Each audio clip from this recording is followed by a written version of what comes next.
नमस्कार विद्यार्थी मित्रों, स्वागत आहे तुमचं एम के कोचिंग क्लासेसमध्ये। आज आपण क्लास 9चा लिनियर इक्वेशन्स इन 2 व्हेरिएबल्स हा चॅप्टर स्टार्ट करणार आहोत। हा क्लास 9चा 5th चॅप्टर आहे आणि हा खूप इम्पॉर्टंट चॅप्टर आहे। का इम्पॉर्टंट चॅप्टर आहे तर तुम्हाला क्लास 10th मध्ये हा पहिलाच चॅप्टर आहे। तुम्ही क्लास 10th ला जाणार आहात, गेल्यानंतर तुमचा फर्स्ट चॅप्टर आहे, हा फर्स्ट चॅप्टर आणि फर्स्ट चॅप्टर आहे तुमचा। आणि किती मार्क्ससाठी आहे हा चॅप्टर? क्लास 10 मध्ये तुम्हाला 12 मार्क्ससाठी येणार आहे। अल्जेब्रा मध्ये हा चॅप्टर आहे 12 मार्क्ससाठी। असे 3च चॅप्टर आहेत तुमचे, तर त्याच्यापैकी हा लिनियर इक्वेशन्स हा चॅप्टर हा 12 मार्क्ससाठी आहे आणि तुम्हाला सगळे 40 मार्काचा पेपर असतो। किती मार्क्सचा पेपर असतो तुमचा? 40 मार्क्सचा पेपर असतो आणि विथ ऑप्शन तुमचा 60 मार्क्सचा पेपर असतो। ठीक आहे, तर याच्यामध्ये तुम्हाला 12 मार्क्स मिळाले। तुम्हाला 12 मार्क्स म्हणजे विथ ऑप्शन तुमचे 12 मार्क्स असतात त्याला। तर तुम्ही 12 मार्क्स फक्त एका चॅप्टरवरनं घेऊ शकता आणि दुसरा एक चॅप्टर घेतलं तर तुम्ही आरामशीर पास बी होऊ शकता। त्याच्यामुळे लिनियर इक्वेशन्स इन 2 व्हेरिएबल्स हा क्लास 9चा जरी चॅप्टर असला तर हा चॅप्टर खूप महत्त्वाचा आहे। आणि तुम्हाला जर इथं हा चॅप्टर चांगला समजला तर तुम्हाला 10th ला हा आरामशीर चॅप्टर समजून जाईल, कारण हेच मेथड हेच सगळ्या गोष्टी तुम्हाला तिथं आहेत, फक्त लेवल तुमची तिथं काय थोडीशी वाढते तिथं। ठीक आहे, तर हे तुम्ही थोडंसं व्यवस्थित काळजीपूर्वक बघायचं आहे, अभ्यास करायचा आहे। ठीक आहे, थोडंसं सिरियसली घ्यायचं आहे या चॅप्टरला। ठीक आहे, तर पहा, तर आपण एकदम बेसिक गोष्टीपासून पाहूया। तर इथं मी काही इक्वेशन लिहिलेले आहेत, पहा काय लिहिलेलं आहे। m+3 = 5, m+3 = 5 तुम्ही याला सोडू शकता। m+3 = 5 याला जर सोडवायचं असेल तर कसं पहा, सोडवण्याच्या अगोदर पहा आपल्या चॅप्टरची हेडिंग काय आहे, लिनियर इक्वेशन्स इन 2 व्हेरिएबल्स। तर याच्यामधल्या काही गोष्टी तुम्हाला समजून घ्यायच्या आहेत। तर काय गोष्टी काय समजून घ्यायच्या आहेत तुम्हाला? पहिल्यांदा आता व्हेरिएबल म्हणजे काय हे माहीत पाहिजे तुम्हाला। व्हेरिएबल्स म्हणजे माहीत पाहिजे तुम्हाला। व्हेरिएबल्स काय आहेत? व्हेरिएबल्स, ठीक आहे, व्हेरिएबल्स म्हणजे काय पहा। हा जो m दिसतोय ह्या इक्वेशन, हे एक इक्वेशन आहे, हे लिनियर इक्वेशन आहे काय आहे? आणि हे जे लिनियर इक्वेशन आहे, लिनियर इक्वेशन इन 2 व्हेरिएबल आहे का? नाही आहे। हे लिनियर इक्वेशन इन 2 व्हेरिएबल नाही, तर हे किती व्हेरिएबल? 1 व्हेरिएबल आहे। म्हणजे कसं ठरवायचं लिनियर इक्वेशन इन 2 व्हेरिएबल किंवा 1 व्हेरिएबल? पर व्हेरिएबल काय सिम्पली बघायचं त्याच्यामध्ये किती व्हेरिएबल्स आहेत त्याच्यानुसार ठरवायचं। म्हणजे तुम्हाला हा m एकच दिसतोय, व्हेरिएबल्स म्हणजे तुमचे जे स्मॉल लेटर्स आहेत, ठीक आहे, स्मॉल लेटर्स तुमचे इंग्लिश अल्फाबेटचे म्हणजे A to तुम्हाला Z पर्यंत कोणतं लेटर आपण वापरू शकतो असं काय नाही। मोस्टली आपण X वापरतो, मोस्टली काय वापरतो, XY वापरतो किंवा MN वापरतो किंवा PQ वापरतो किंवा S वापरतो, काही वापरू शकतो। पण A to Z मधले तुमचं कोणतं लेटर वापरू शकता असं काही नाही आहे। पण एक्झामिनर वगैरे मोस्टली काही लोक काय MN PQ XY हे वापरतात। तर तुम्हाला हे लक्षात ठेवायचे A to Z मधले तुम्हाला किती लेटर्स म्हणजे दिसतात त्याच्यात बघायचं। हा M एकच लेटर आहे आणि हे बाकीचे हे तुमचे काय आहेत? Real number. आता 3 हा रिअल नंबर आहे, 5 हा रिअल नंबर आहे, म्हणजे याच्यामध्ये हा एक व्हेरिएबल आहे, म्हणून हे लिनियर इक्वेशन आहे 1 व्हेरिएबलचं। हे काय आहे तुमचं? लिनियर इक्वेशन इन काय आहे तुमचं? 1 व्हेरिएबलचं आहे। याला आता सोडवायचं नाही, याला मी सोडत बसणार नाही। सोडवलं तर काय येईल? याला जर सोडवायचं म्हणलं तर देअरफॉर काय होऊ शकते, m = जर सोडवायचं म्हणलं तर हा 5 इथला जसाच तसा राहतो, हा 3 इकडल्या साईडला गेला तर बरोबर चिन्हाच्या इकडल्या साईडला गेलं म्हणजे साईड चेंज केली तर साईन चेंज होते। हा प्लस आहे तर इथं मायनस होतो आणि याला जर सोडवलं तर 5 - 3 तुमचा 2 येते। म्हणजे mची जर किंमत काढल्या तर तुम्ही इथं mची किंमत काढल्या तर तशी 2 येते। ही सोडून द्या, ठीक आहे, हे किंमत काढत बसायचं हे महत्त्वाची गोष्ट नाही आहे। मग तुमचा इथं व्हेरिएबल काय? हा m व्हेरिएबल आहे, एकच व्हेरिएबल आहे, म्हणजे लिनियर इक्वेशन इन 1 व्हेरिएबल आहे, हा रिअल नंबर आहे। आता ह्या इक्वेशनमध्ये पहा, इथं पण तुम्हाला एकच व्हेरिएबल दिसतो आणि हा 3 सोबत हा y आहे, हा y काय आहे तुमचा एकमेव व्हेरिएबल आहे। तर इथं y व्हेरिएबल आहे, म्हणजे A to Z पैकी कोणते तुम्हाला लेटर्स काय दिसू शकतात, तर हा y व्हेरिएबल आहे। हा 3 रिअल नंबर आहे, 8 रिअल नंबर आहे आणि 22 पण काय आहे तुमचा रिअल नंबर आहे। तर लिनियर ह्याच्यात कळलं असेल तुम्हाला। तर याच्यामध्ये हा इथं काय व्हेरिएबल्स काय, या इक्वेशनमध्ये तुमचा m व्हेरिएबल आहे, ह्या इक्वेशनमध्ये y व्हेरिएबल आहे। रिअल नंबर्स तुमचे कोणते आहेत त्याच्यामध्ये? इकडल्या याच्यामध्ये जर बघितलं तुमचे रिअल नंबर्स, तर रिअल नंबर्स तुमच्या याच्यामध्ये काय इथं काही नाही, म्हणजे 1 असतो, ठीक आहे, 1 सोडून द्या तुम्ही, काय घेतलं तरी नाही फरक पडत, ठीक आहे। म्हणजे 3 आहे तुमचा, 5 आहे याच्यामध्ये, त्याच्यानंतर याच्यामध्ये तुमचा इथं 3 आहे, त्याच्यानंतर 8 आहे आणि 22 आहे, हे रिअल नंबर्स आहेत। तर तुम्हाला एखादं लिनियर इक्वेशन बघितलं तर तुम्हाला त्याच्यामध्ये काय काय 2 गोष्टी दिसतील तुम्हाला। काय दिसतील? एक तर तुम्हाला व्हेरिएबल्स दिसतील आणि रिअल नंबर दिसतील। पण आता हे मी सांगितलं तुम्हाला हे लिनियर इक्वेशन आहे 1 व्हेरिएबल्स, मागच्या क्लासमध्ये तुम्ही बघितलं असाल। तर आता आपल्याला काय स्टडी करायचं? Linear equations in 2 variables. पहा आता व्हेरिएबल्स तुम्हाला हे म्हणजे 2 व्हेरिएबल्सचं लिनियर इक्वेशन बघूया आपण. ठीक आहे. आता फॉर एक्झाम्पल मी जर घेतलं equation 2x + 3y is equal to 8, काही असं एक इक्वेशन घेतलं. इथं सोडवण्याचा उद्देश हे नाही की तुम्हाला फक्त इक्वेशन्स कळले पाहिजे, लिनियर इक्वेशन्स. आता हे लिनियर इक्वेशन आहे का? आहे. तर लिनियर इक्वेशन इन काय आहे? 2 व्हेरिएबल्स आहे. का 2 व्हेरिएबल्स आहे? तुम्हाला याच्यामध्ये जे व्हेरिएबल्स दिसतात, हा इथं x एक व्हेरिएबल आहे, बरोबर आहे की नाही? हा इथं तुम्हाला x हा एक व्हेरिएबल दिसतोय आणि y एक व्हेरिएबल दिसतोय, म्हणजे 2 व्हेरिएबल्स आहेत, म्हणून लिनियर इक्वेशन इन 2 व्हेरिएबल आहे. ह्याच्यामध्ये रिअल नंबर 2 आहे, 3 आहे आणि 8 आहे. त्याच्यानंतर दुसरं एखादं इक्वेशन लिहायचं असेल तर मी काय लिहू शकतो? हा 5x - 3y किंवा 3च्या जागी तुम्ही दुसरा नंबर घेऊ शकता 4y इज इक्वल टू तुमचा 12. हे पण तुमचं लिनियर इक्वेशन आहे का? आहे. साईनचा काही फरक पडत नाही. तुमचं साईन काय असो, प्लस असो मायनस असो काही असो, त्याच्याशी काही तुमचा फारसा फरक पडत नाही. फक्त लक्ष काय द्यायचं, 2 व्हेरिएबल्स म्हणलं तर व्हेरिएबल्स तुमचा हा x एक व्हेरिएबल आहे, तर y एक व्हेरिएबल आहे, इथं पण x आहे y आहे आणि हे व्हेरिएबल आहे, 2 व्हेरिएबल आहेत, म्हणून लिनियर इक्वेशन इन 2 व्हेरिएबल. आता तुम्हाला कळलं की सर हा व्हेरिएबल, पण लिनियर इक्वेशन कशाला म्हणायचं? पहा लक्ष द्यायचं. आता लिनियर इक्वेशन बघताना तुम्हाला एक गोष्ट कळलं, हा x आहे व्हेरिएबल, y व्हेरिएबल आहे, हा 5 का आहे रिअल नंबर आहे, 4 रिअल नंबर आहे, 12 रिअल नंबर आहे, बरोबर. इतक्या गोष्टी कळल्या. पण लिनियर इक्वेशन कशाला म्हणायचं? एखादं इक्वेशन हा लिनियर इक्वेशन आहे का? तर लिनियर इक्वेशन आहे का कसं ओळखायचं? हे जे व्हेरिएबल्स आहेत, तुम्हाला काय करायचं, जे व्हेरिएबल्स आहेत ते व्हेरिएबल्सची काय करायचं, व्हेरिएबल्सची डिग्री बघायचं. काय बघायचं? डिग्री बघायची. व्हेरिएबल्सची काय करायचं? डिग्री बघायचं. व्हेरिएबल्सची जर डिग्री आहे का नाही, व्हेरिएबल्सची जर डिग्री तुम्हाला जर 1 दिसली, तर व्हेरिएबलची जर डिग्री 1 दिसली, पहा कोणतं इक्वेशन असो तुमचं, 1 व्हेरिएबलचं असो की तुमच्या लिनियर इक्वेशन 1चा असो किंवा 2चा असो, तर व्हेरिएबलची ही डिग्री बघायचं आणि डिग्री जर 1 असेल तर तुमचं ते काय आहे? लिनियर इक्वेशन आहे. व्हेरिएबलची काय करायचं? डिग्री बघायचं. आता व्हेरिएबल तुमचा याच्यामध्ये व्हेरिएबल m आहे.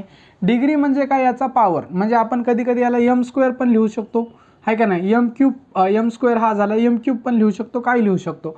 पण हे म्हणजे mच्या डोक्यावर आपण 1 जे आहे ते लिहित नाही, तर काय नाही, म्हणजे 1 असतो पॉवर.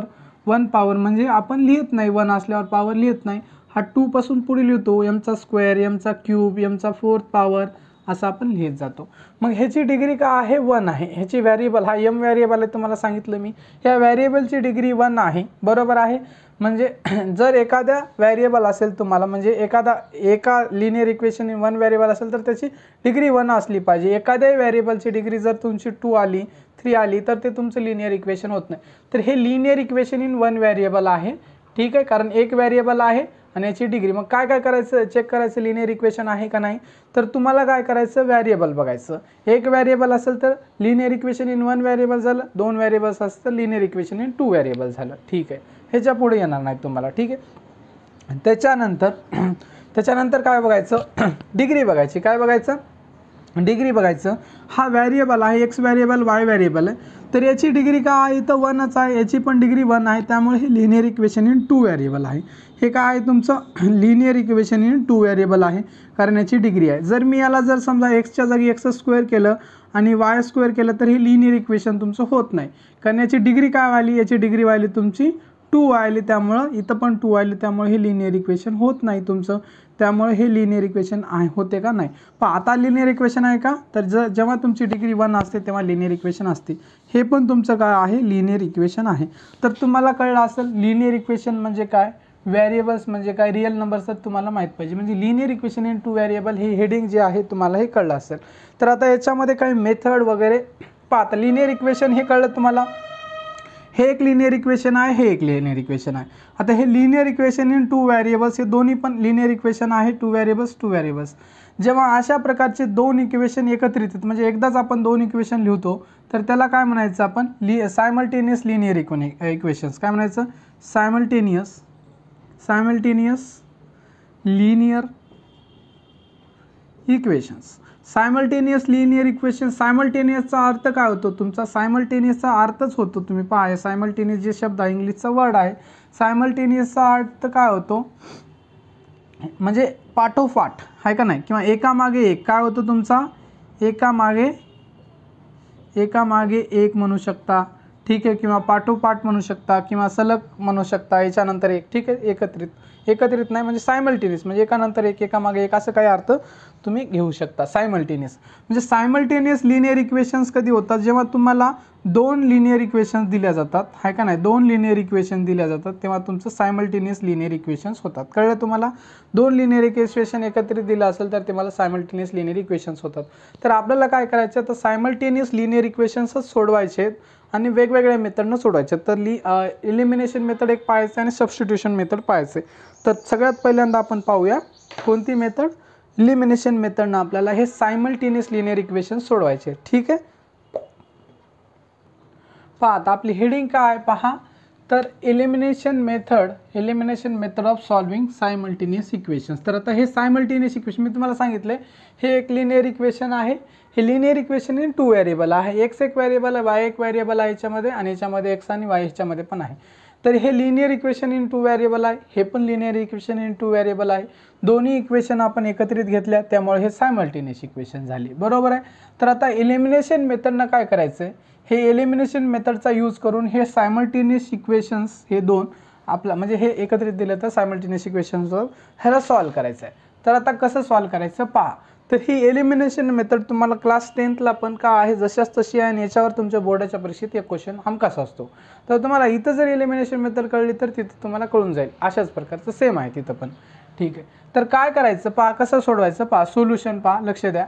तर काय करायचं, तुमचं हे इक्वेशन दिलेलं आहे त्याला लिहून घ्यायचं. तर हे इक्वेशन नंबर x + y = 14, तर ह्याला नाव द्यायचं इक्वेशन नंबर 1 दिलं, ह्याला इक्वेशन नंबर 1 नाव दिलं. त्याच्यानंतर काय करायचं, हे जे आहे त्याला इक्वेशन नंबर नाव द्यायचं 2. x दिलं पहा, x - y = 2, तर हे झालं इक्वेशन नंबर 2. असं इक्वेशन 1 आणि 2 लिहायचं आणि त्याच्यानंतर थांबायचं आणि थोडं काय करायचं, ह्याच्याकडे बघायचं, थांबून या दोन्ही इक्वेशनकडे काय करायचं पाहायचं, असं पाहायचं आणि बघायचं. मग काय करायचं, एलिमिनेशन मेथडमध्ये काय करावं लागते आपल्याला, एलिमिनेशन पहा. एलिमिनेशन मेथडचा अर्थ काय होतो, एलिमिनेशन हा वर्ड आहे, फक्त तुम्हाला काय तुमची लँग्वेज चांगली असली पाहिजे, लँग्वेजवर कमांड असली पाहिजे. एलिमिनेशनचा अर्थ काय होतो, एलिमिनेट करणे. एलिमिनेट म्हणजे काय, नष्ट करणे. काय करणे, नष्ट करणे. काय होतो, नष्ट करणे. नष्ट करणे म्हणजे संपवणे, नष्ट करणे, त्यालाच आपण काय म्हणू शकतो, नष्ट करणे, संपवणे, आहे का नाही, संपवणे. हे समजलं तुम्हाला. म्हणजे तुम्हाला काय करायचं, एलिमिनेशन मेथडमध्ये एलिमिनेट करायचं म्हणजे काय करायचं, नष्ट करायचं, संपवायचं. आता कशाला नष्ट करायचं, कशाला संपवायचं, किंवा आपण खतम करणे पण म्हणतो, खतम आता डेंजर वर्ड होईल. ठीक आहे, त्याच्यामुळे चांगला शब्द नष्ट करणे किंवा संपवणे हे वापरा. ठीक आहे, तर तुम्हाला काय करायचं, याच्यातला जो एक एलिमिनेशन मेथडमध्ये एलिमिनेट करायचं, नष्ट करायचं, संपवायचं. कशाला नष्ट करायचं, तर व्हेरिएबलला, कोणत्याही एका व्हेरिएबलला. एक व्हेरिएबल जो आहे, कोणता एक व्हेरिएबल एक्स किंवा वाय व्हेरिएबल आहे, त्या व्हेरिएबलला काय करायचं आहे, तुम्हाला एलिमिनेट करायचं आहे. तर व्हेरिएबलला एलिमिनेट करायचं आहे. आता तुमच्याकडे व्हेरिएबल एक्स आणि वाय आहे, तर या दोघांपैकी कोणत्याही व्हेरिएबलला काय करायचं, एलिमिनेट करायचं आहे. मग आता कसं एलिमिनेट करता, मग व्हेरिएबलला एका एलिमिनेट केल्यानंतर ती जी किंमत मिळते ते दुसऱ्या कोणत्या इक्वेशनमध्ये पुट करायचं आणि सोडवायचं. पहा आता लक्ष द्या. आता ह्या इक्वेशनकडे बघायचं आणि आता लक्ष द्यायचं की कोणाला आपल्याला उडवता येईल, नष्ट करता येईल. ठीक आहे, एलिमिनेट करता येईल. तर आता पहा, हे तर इक्वेशन सोपे आहेत, स्टार्टिंगला सोपं घेतलं, नंतर अवघड होत जाईल तुम्हाला. तर हा इथं वाय आहे, इथं -y आहे. जर मी हा इक्वेशन 1 आणि इक्वेशन 2ला जर ॲड केलो, काय केलो, इक्वेशन 1 आणि इक्वेशन 2ला ॲड केलो, तर हा +y -y कटून जाईल. ठीक आहे, पहा आता लिहितो मग, adding equation 1 and 2. Equation 1 and 2ला जर ॲड केलं तर तुमचा +y -y कटून जाईल. ॲडिंग करताना कसं करायचं, x + y = 14 हे लिहायचं. त्याच्यानंतर हे पण लिहून घ्यायचं, x - y = 2. आता ॲडिशन तुम्ही कशीही करू शकता, तर अशी केली तर सोपी जाईल तुम्हाला. तर ॲडिशन करताना तुमचे साईन चेंज होत नसतात. ॲडिशन करताना आपण साईन चेंज करतो का, करत नाही. फक्त सबट्रॅक्शन करताना काय होतात, तुमचे साईन चेंज होतात. ठीक आहे, प्लसचे मायनस, मायनसचे प्लस होतात. तर ॲडिशन करतो तर साईन चेंज होत नाहीत. तर मग काय होईल, तुमचं जे आहे ते कटून टाकायचं. तर हा +y कटला, -y कटला, +y कटला, -y कटला, तर हा x राहिला. इथं हा एक x आणि हा एक x झाला तुमचा 2x. की झाले 2x. हा == हा 14 आणि 2, 14 आणि 2 झाला तुमचा किती, 16. म्हणजे देअरफॉर एक्सची किंमत मिळाली तुम्हाला, एक्स इज इक्वल टू काय असणार आहे, हा एक्स म्हणजे हा 16 इकडला इकडं, हा 2 आहे मल्टिप्लिकेशनचा ह्या साईडचा त्या साईडला जर गेला तर तुमचा डिव्हिजनमध्ये जातो. मग हा 2 डिवाइड करा, 2 जर डिवाइड केलं तुम्ही तर एक्सची किंमत मिळते तुम्हाला 8. एक्सची किंमत किती मिळालेली आहे, एक्सची किंमत मिळालेली आहे तुम्हाला 8. आता ही जी 8 जी एक्सची किंमत मिळालेली आहे, तुम्ही काय करा, ही 8 एक्सची किंमत आहे, तुम्हाला ज्या इक्वेशनमध्ये ठेवा वाटलं त्या कोणत्या इक्वेशनमध्ये, ह्या 1मध्ये ठेवा किंवा 2मध्ये ठेवा, पुट करा. तर आपण 1मध्ये ठेवून टाकू. तर put x is equal to 8 in equation 1. Equation 1मध्ये टाकायचं. म्हणजे काय करायचं, जिथं जिथं तुम्हाला एक्स दिसला तिथं तिथं ही एक्सची किंमत 8 टाकायचं. ठीक आहे. मग काय येईल तुमचा 8 हा एक्स आहे, याच्यामध्ये पुट करतोय. 8 एक्सच्या जागी आपण 8 टाकतोय. 8 plus y is equal to 14 हे आलेलं आहे तुमचं. ह्याला पुन्हा सोडवा. ह्या 8 हा इकडला म्हणजे डाव्या बाजूचा उजव्या बाजूला गेला तर साईन चेंज होईल. हा वाय इकडला इकडंच आहे. वाय इज इक्वल टू 14 हा इकडला इकडं आला तर प्लसचा होईल तुमचा 8 मायनस. मग वाय इज इक्वल टू हा प्लस 14मधनं जर 8 गेला तर तुमचा किती राहिला, 6 राहतो. बरोबर आहे का नाही, 6 राहतो. 14मधनं 8 गेला तर राहिला तुमचा 6. बरोबर आहे. तर हा एक्सची किंमत 8 मिळालेली आहे, वायची किंमत 6 मिळालेली आहे. म्हणजे हेच तुमचं काय आहे, म्हणजे एक्स कॉमा वाय आहे का नाही. X comma y is equal to तुमचं काय आहे, एक्सच्या जागी मग एक्स पहिल्यांदा लिहितो आपण, नंतर वाय लिहितो. ठीक आहे. तर एक्सची किंमत, एक्सच्या जागी एक्सची किंमत लिहायचं 8 आणि वायच्या जागी वायची किंमत लिहायचं 6. Is the solution, is the काय आहे, सोल्युशन.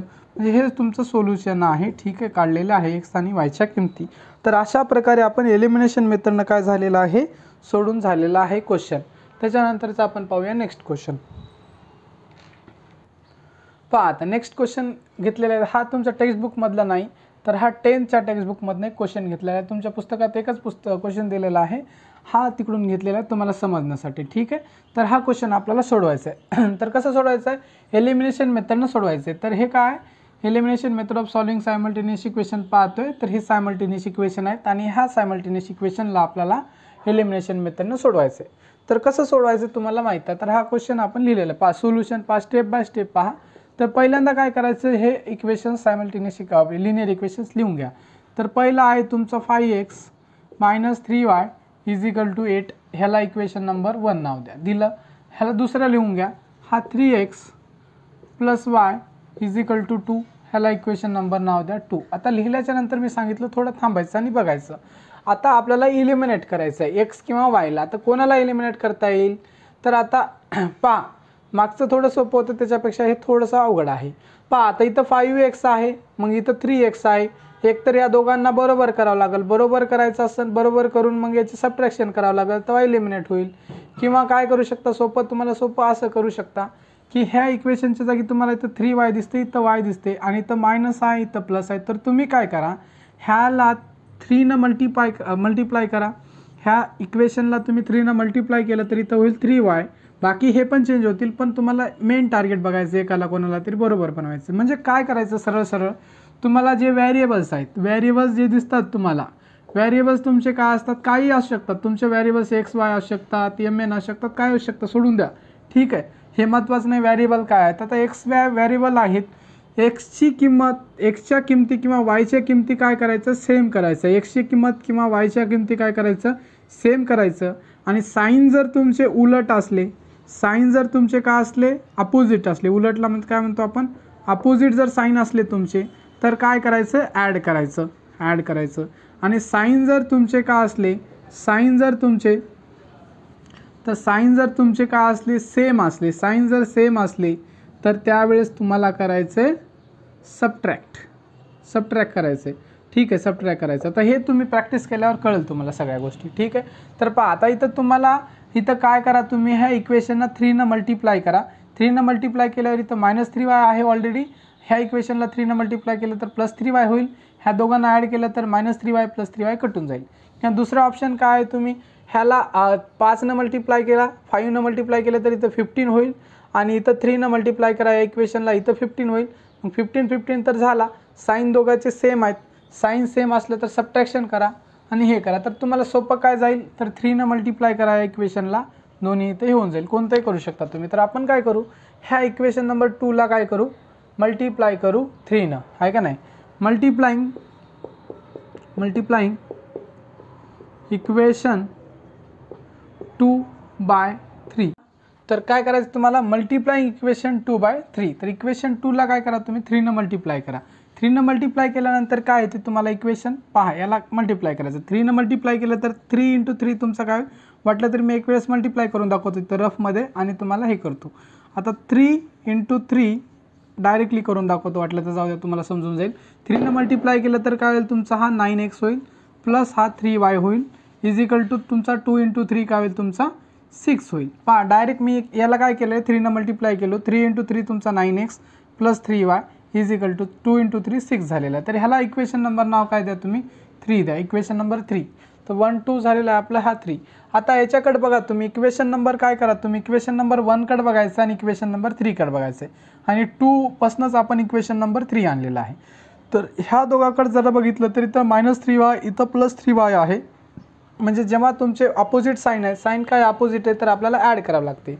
तर वाटलं तर हे लिहून घ्या तुम्ही, हे जे आहे ते लिहून घ्या. साईन अपोजिट असलं तर ॲडिशन, साईन सेम असले तर सबट्रॅक्शन करायचं. तर साईन तुमचं काय आहे अपोजिट, तर ॲड करा. तर कशाला ॲड करावं लागेल, adding equation 1 and equation 3, 1 and 3, equation 1 आणि 3 ला ॲड करतोय. तर ॲड करायचं पहा, इक्वेशन 1 मी लिहून घेतो. तर इक्वेशन 1 आहे तुमचं 5x, काय आहे इक्वेशन तुमचं 1 5x minus 3y is equal to तुमचा 8, आणि इक्वेशन नंबर तुमचा 3 काय आहे 9x plus 3y is equal to तुमचा आहे 6. ह्या दोघांना काय करायचं, ॲड करायचं.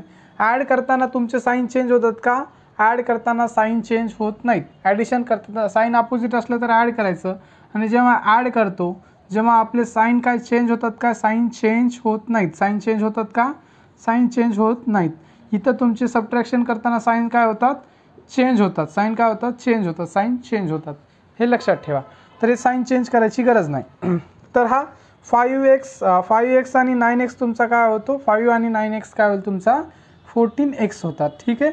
हा -3y आणि +3y कटून जातो, हा बरोबरला बरोबर, आणि 8 आणि 6 तुमचा ॲडिंग करतो ना आपण, 8 आणि 6 तुमचा होतो किती 14.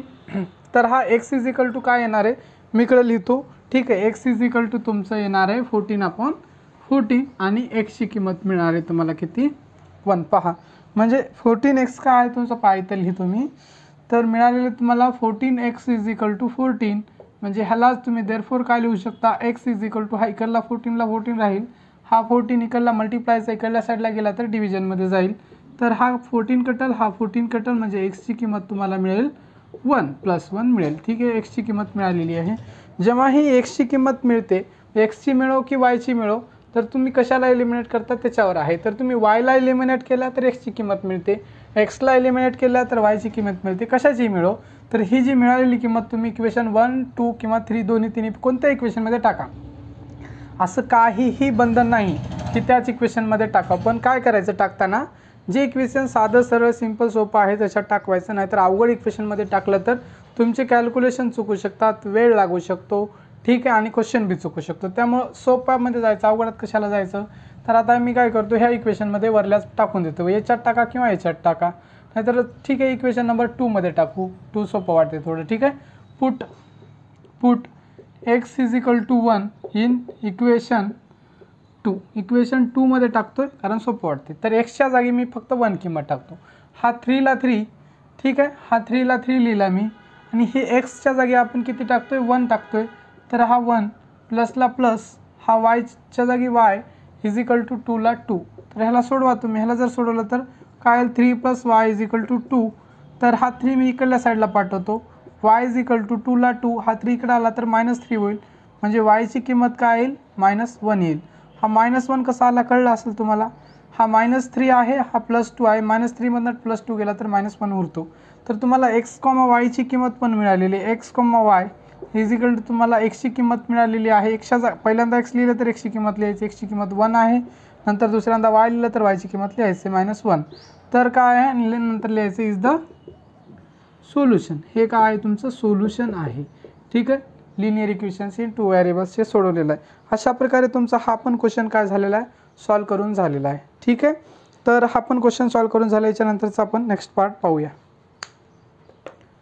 पहा आता नेक्स्ट क्वेश्चन आहे, हा क्वेश्चन थेरॉटिकल क्वेश्चन आहे. ठीक आहे, तर तुमच्या टेक्स्टबुकमधलाच आहे. एक्झाम्पल नंबर 2 आहे. Sum of the ages of mother and son. आईचं आणि मुलाचं वय दिलेलं आहे. काय आहे, आईचं आणि मुलाच्या वयाची जर बेरीज केली तर किती येते म्हणले 45 इयर्स. काय म्हणले त्यांनी, sum of the ages of mother and son is 45 years. याचा अर्थ काय होतो पहा, मराठी सांगतो. आईच्या आणि मुलाच्या, आई आणि तिच्या मुलाच्या वजन जर केलं, वयाचं जर बेरीज केली, आई आणि मुलगा तिच्या दोघांच्या वयाची बेरीज केली तर किती येते म्हणले 45 इयर्स. ठीक आहे, इथपर्यंत कळलं असेल तुम्हाला. If son's age is subtracted from twice of mother's age then we get answer 54. तर त्यांनी नंतर दुसरी कंडिशन काय सांगितलं आहे की son's age is subtracted from twice of mother's age. तर जर म्हणजे मुलाचं म्हणजे आईचं वजन डबल केलं आणि त्याच्यामधनं जर तिच्या बाळाचं वजन जर वजा केलं तर तुम्हाला आन्सर 54 भेटते. तर काय म्हणले, find the ages of mother and son. आईचं आणि बाळाचं वजन काढा असं सांगितलं. तुम्हाला काही कंडिशन, 2 कंडिशन दिल्यात आणि त्याच्यानंतर आईचं आणि बाळाचं वजन म्हणजे तिच्या मुलाचं वजन काढायला सांगितले. पहा आता स्टेप बाय स्टेप अशा प्रकारचा क्वेश्चन कसा सोडवायचा पहा. तर अशा प्रकारचा क्वेश्चन सोडवताना आपण व्हॅरिएबल्सचा यूज करू शकतो. व्हॅरिएबल्स म्हणजे एक्स आणि वाय. तर आपण काय करा, मदरचं एज काय म्हणा तुम्ही एक्स म्हणा आणि बाळाचं वय काय म्हणा तुम्ही वाय म्हणा, आहे का नाही. कशाचंही तुम्ही काही म्हणू शकता तुमच्या मनावर, एक्स वाय म्हणू शकता, एम एन म्हणू शकता, काय म्हणता असं म्हणा. ठीक आहे, let the age of mother be x years. आपण कन्सिडर करू let the age of mother be x years. ठीक आहे, एक्स इयर्स. ठीक आहे, मी असं करत नाही म्हणजे सेमी ह्याच्यामध्ये लिहित नाही, जाऊ दे तुम्हाला कशाला कन्फ्युजन. तर let the age of mother be x years and the age of son be y years. म्हणजे आपण काय म्हणले, जे काही तिच्या आईचं वजन असेल ते एक्स इयर्स मानलेलं आहे आणि तिच्या मुलाचं वजन काय आपण मानलेलं आहे वाय इयर्स. तर आता ह्याच्यानुसार आता आपण हे मानलेलं आहे फ्रॉम फर्स्ट कंडिशन, म्हणजे हे पहिल्या कंडिशननुसार लिहायची गरज नाही, लिहिलं तरी चालते, काय हरकत नाही. फ्रॉम फर्स्ट कंडिशन म्हणजे 2 कंडिशन दिलेत आपल्याला. फर्स्ट कंडिशननुसार काय भेटते पहा, फर्स्ट कंडिशननुसार पहा सोडू आपण. Sum of the ages of mother and son is 45 years. मग आपण मदरचं वय काय मानलेलं आहे, आपण एक्स इयर्स मानलेलं आहे, काय मानलेलं आहे, आणि सनचं मानलेलं आहे वाय. मग आता मदरच्या आणि दोघांची जर बेरीज केली, सम केली तर म्हणलं आपल्याला 45 इयर्स. म्हणजे काय लिहू शकतो आपण फर्स्ट कंडिशननुसार, आपण इथं लिहू शकतो, मी इथंच लिहितो. ठीक आहे, x plus y is equal to 45. ठीक आहे, कसं आलं तुम्हाला कळलं का. तर त्यांनी सांगितले sum of the ages of mother and son is 45 years. आपण मदरचं वय एक्स वर्ष मानलेलं आहे आणि बाळाचं वजन तिच्या म्हणजे मुलाचं वजन वाय वर्ष मानलेलं आहे. म्हणजे एक्स आणि वायची बेरीज जर केली तर 45 येते, बरोबर आहे. ह्याला इक्वेशन नंबर 1 द्या. त्याच्यानंतर फ्रॉम सेकंड कंडिशन, त्याच्यानंतर सेकंड कंडिशन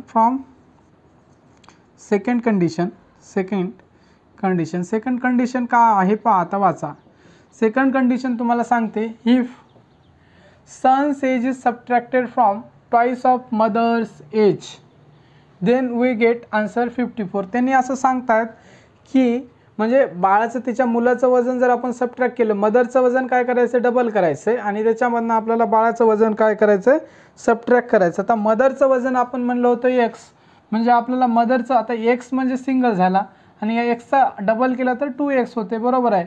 म्हणजे ह्या 2xमधनं म्हणजे एक्सचा डबल 2x म्हणजे एक्समधनं काय करायचं त्यांनी सांगितले, म्हणजे मदर्सच्या काय सांगितले त्यांनी, म्हणजे मदरचं एज आपल्याला डबल करायचं आहे का नाही. Son's age is subtracted from twice of mother's age. तर सनचं एज सबट्रॅक्ट करायचं आहे मदरच्या डबल वयामधनं. म्हणजे मदरचं आपण एक्स वर्ष मानलं तर आपल्याला 2x मायनस वाय करावं लागेल आणि हे जर केलं तर आपल्याला आन्सर 54 भेटते असं सांगितले. कारण हे काय मदर्स एज इज ट्वाइस म्हणजे आईचं वय एक्स वर्ष डबल करायला सांगितले तर 2 टाइम्स 2x आणि त्याच्यातनं बाळाचं वजन वाय सबट्रॅक्ट करायचं आहे मायनस वाय आणि हे जर केल्यानंतर तुम्हाला आन्सर किती सांगितले 54 असे येते सांगितले. ठीक आहे, तर हे कळलं असेल. म्हणजे सेकंड कंडिशन काय तयार होईल तुमची, सेकंड कंडिशन तुम्हाला कळली असेल. हे मिटवतो मी रफ सांगितलं होतं तुम्हाला. तर इथं सेकंड कंडिशन असेल तुम्हाला, तर काय असणार आहे तुमचं 2x minus y is equal to 54. काय आलेलं आहे तुम्हाला, ह्याला इक्वेशन नंबर नाव द्या तुम्ही 2. तर सेकंड कंडिशनवरून तुमचा आन्सर काय आलेला आहे तुमचं 2x minus y is equal to 54. आता तुम्हाला हे इक्वेशन भेटलेले आहेत. काय भेटलेले आहेत तुम्हाला, अशा प्रकारचे क्वेश्चन तुम्हाला सॉल्व करण्याची सवय आहे. तर तुम्हाला हे इक्वेशन भेटलेले आहेत, लिनियर इक्वेशन इन 2 व्हेरिएबल. ठीक आहे, हे एक लिनियर इक्वेशन आहे 2 व्हेरिएबलचं, हे एक लिनियर इक्वेशन 2 व्हेरिएबलचं आहे. आता तुम्ही जर ह्याच्याकडे बघितली तर प्लस वाय आहे, इथं मायनस वाय आहे. तर तुम्ही याला काय करू शकता, हे अपोजिट साईन आहे तर याला ॲड करा. अपोजिट साईन असलं तर आपण ॲड करतो, लिहून घेतलं असाल तुम्ही. ॲड केल्यानंतर तुमचा वाय कटून जाईल आणि एक्सची किंमत काहीतरी मिळेल तुम्हाला. नंतर ती या इक्वेशनमध्ये कोणत्या तरी पुट करा. तर काय करू आपण पहा, तर लक्ष द्या. तर इथं सोडू आपण. ठीक आहे, adding equation first and second, adding equation first and second equation add करतोय आपण. तर पहा, लिहून घ्या. तर x plus y is equal to 45 आणि त्याच्यानंतर तुमचं 2x minus y is equal to 54. तर हे तुम्हाला दिलेलं आहे 2x minus y is equal to 54. ह्याला ॲड करतोय, ॲड करताना साईन चेंज होत नाहीत. पहा, तर हा प्लस वाय कटला, मायनस वाय कटला, तर इथं काय एक एक्स आहे आणि हा 2x म्हणजे किती झाला तुमचा 3x कसा आला, हा एक एक्स आणि हा 2x म्हणजे तुमचा झालेला आहे 3x. हा इक्वल टूला इक्वल टू आणि ॲडिशन करतोय 45 आणि 54 म्हणजे पहा डायरेक्टली ॲड करा. 5 आणि 4 तुमचा झाला 9 आणि 4 आणि 5 झाला तुमचा 9. ठीक आहे, म्हणजे 99 आलेला आहे. म्हणजे therefore x is equal to काय लिहू शकता, therefore x is equal to 99/3 लिहू शकता. तुम्ही काय करा, 3ने याला डिवाइड करा. 3ने जर 99ला डिवाइड केलं तर तुमचं काय 3 3 9 म्हणजे किती येईल तुमचं, therefore x is equal to 33. एक्सची व्हॅल्यू मिळालेली 33 मिळालेली. ठीक आहे, एक्सची व्हॅल्यू मिळालेली आहे तुम्हाला 33. मग ही काय करा, इथं लिहितो बाकीचा भाग. पुट म्हणजे ही जी एक्सची व्हॅल्यू निघालेली ती आपण काय करतो, कोणा इक्वेशनमध्ये पुट करतो. तुम्ही 1मध्ये पुट करा किंवा 2मध्ये पुट करा. तर 1मध्ये पुट करा, इझी जाईल. Put x is equal to 33 in equation 1. ठीक आहे, इक्वेशन 1मध्ये पुट करा. ठीक आहे, तर आपण 1मध्ये पुट करतो. तर एक्स जिथं जिथं दिसेल आपण तिथं 33 काय करणार, व्हॅल्यू काय करणार, पुट करणार आहोत. म्हणजे 33 काय येणार आहे तुमचं 33 प्लस तुमचा वाय इज इक्वल टू तुमचं 45. ठीक आहे, तर ह्याला सॉल्व करा. ह्या 33ला तुम्ही काय करा, इकडल्या साईडला पाठवा, साईन चेंज होईल. वाय इज इक्वल टू तुमचा 45 मायनस 33 येईल. कसा आला कळला असेल तुम्हाला, हा वाय इकडला इकडं आहे, ह्या 33ला तिकडल्या साईडला पाठवलं तर प्लसचा झाला तुमचा मायनस. या 45मधनं 33 आता सबट्रॅक्ट करा. तर Y is equal to therefore वायची किंमत किती आहे, 5मधनं 3 गेला तुमचा 2 आणि या 4मधनं 3 गेला तुमचा 1 म्हणजे वायची किंमत तुम्हाला मिळालेली आहे 12.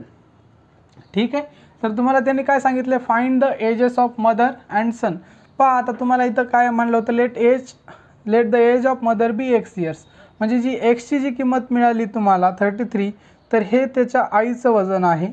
आणि वाय कशाची किंमत मांडली होती आपण, त्याच्या मुलाची, सनची. हे ते वाय म्हणजे 12 इयर्स काय त्याच्या मुलाचं वजन आहे. मग तुम्हाला कळलं असेल काय आहे, today's age of mother is 33 years and today's age of son is 12 years. लिहायचं इथं, तर इथं लिहून टाका तुम्ही. काय लिहू शकता, टुडेज, देअरफॉर असं लिहा, therefore today's age of mother. इथं दिसत असेल तुम्हाला, दिसते का नाही माहीत नाही.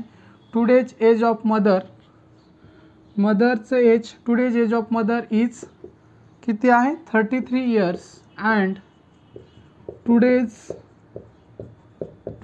Age of son is 12 years. इथे लिहितो. ठीक आहे, 12 इयर्स. तर अशा प्रकारे हा थेरॉटिकल क्वेश्चन होता झालेला आहे. ह्याच्यामध्ये काय महत्त्वाचं होतं, फक्त तुम्हाला हे लिनियर इक्वेशन बनवता आले पाहिजे होते. एकदाच लिनियर इक्वेशन झालं की मग आपण त्याला एलिमिनेशन मेथडनं अशा प्रकारे इझिली सॉल्व करू शकतो.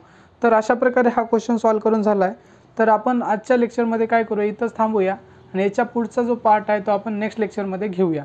तुम्ही जर चॅनलवर नवीन असाल तर चॅनलला सबस्क्राईब करा आणि तुमच्या मित्रमैत्रिणींपर्यंत हे चॅनल नक्की शेअर करा. थँक्यू.